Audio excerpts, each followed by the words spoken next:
So sa general information or current events, dapat meron kang wide range of idea or knowledge sa mga Philippine Constitution.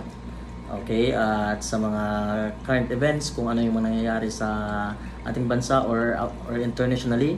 And then yung code of conduct ng mga public servant, yung mga code of ethics na tinatawag, at yung mga public officials, yung mga branches of government.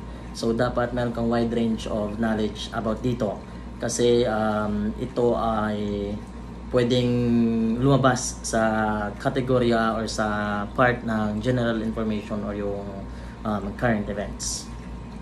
So meron tayong mga sample questions dito at yung mga posibleng sagot ng current events at general information.